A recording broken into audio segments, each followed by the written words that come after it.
That would be recording, yeah? Cool. Yeah, I've worked out how to do that. Anyway, hi there. This is Laura Clark, and I'm here with Topher Morrison, and we're just talking about the mental game of money. Indeed, yes, it's pandemonium. We just finished the seminar, so it's loud noise. We'll try to shout so you guys can hear what we have to say. Most people out of the way by now. So.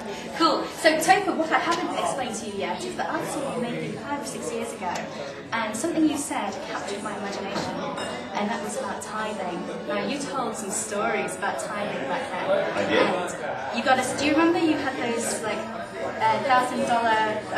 million pound notes for us to fill out, and you got us to write one thing there that would make a difference. Yeah. And mine was tithing, and I did that, and I followed through. Oh, excellent, good. So, but I'm on a mission to explain to others why tithing is so important and what difference it can make in their lives. Okay. So, what is tithing to you?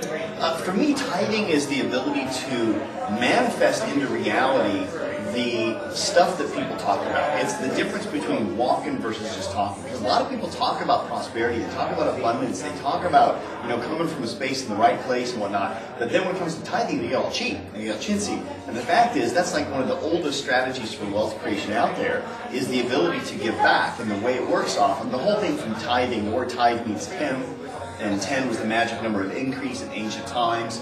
And the idea is that, when you put out to the universe 10% of whatever, whether it be 10% of your income, 10% of your love, 10% of your time, whatever it is that you have to give, you give out 10% of that, what happens is, then the universe brings back 10% more to your way.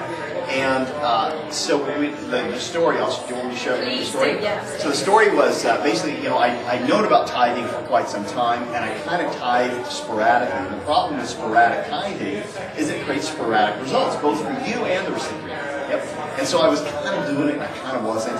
But before, about a year prior to that, I was really consistent with it, because I had a job that allowed me to just donate, $1,000 every paycheck. It was just simple and it worked. Well, then I got to get self-employed. It was real rough for me to do. And I remember I went back to this place called Agape, which is Michael Beckwith. It's his church. And I've been a fan of Michael for many, many years. I've been Told the secret. Oh, wait. When he had long hair and before he had the long hair and dreadlocks. He had short buzz cut, little tiny haircut. Yeah, that's how long it is. Yeah. Yeah, way before that, when it was a little business complex and we were packed in a room. And anyway, so I went to this thing. What happened was I'd just been paid, if I'm not mistaken, the number, if I remember correctly, was I was being paid $14,000 to come out and do some speaking for a company. And I had a time to where I could go see Michael Beckwith on, I think it was the Wednesday night. No, it was the Sunday. So I flew in early so I could go see him speak on Sunday morning. He started about tithing, it was getting all inspirational, and I was like, yeah, I really need to get back into this tithing mode. Knowing that I got paid $14,000, I hadn't prepared anything, so I just walk up to the booth and I go, well, you guys take a credit card?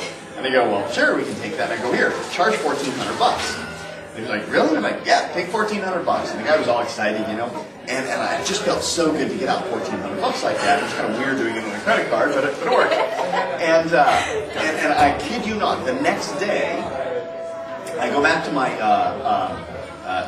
to the company that I was doing the training for, and one of the people in the company asked me if I would do coaching for them, private one-on-one consulting on that Monday, and that brought me in, if I'm not mistaken, it was something like $11,000 or $12,000 in personal consulting fees. I did it over the next 2 days.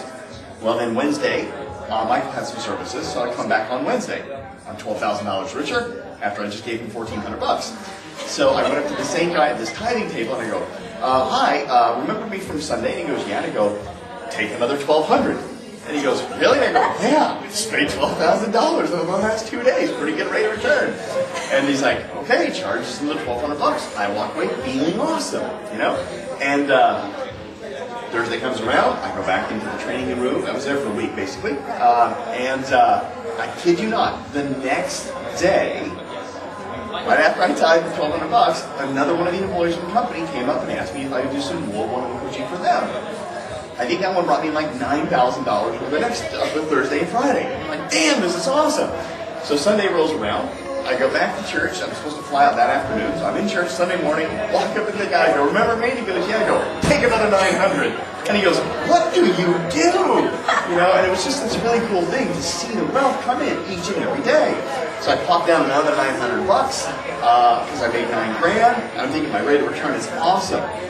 The next day, I'm not lying, the next day, nothing. I don't know. It's not an exact science, but I rode that wave as long as I could. Man, that baby felt good, and I still do it. You gotta tithe. It gives you such a great feeling of abundance. Puts you in a place and it lets the universe know, hey, you know what? This guy's serious. Hey, Stephen, this guy's serious about really contributing. And man, when you contribute to the universe gives you back because it goes, man, hey, wow, this guy just gave me 10%. Let's give him more so he can give me more. And it just creates this cycle. It's awesome. So would you say that was one of the keys to being successful? I think it's probably one of my most powerful keys. Yeah. In terms of personal in my life, it's huge. It's fundamental. And why? Why is that important? Why does it work? Man, I don't know if I know why it works. It's like I don't know why electricity works either. I'll be damned if I can figure out why I flip the switch and that damn light comes on. But I like the results it produces, and so I flip the switch every time I want light. And I want to create massive wealth in my career, and I know that one of the strategies to do that is to tithe. And the more I do it, the more I keep saying to get back.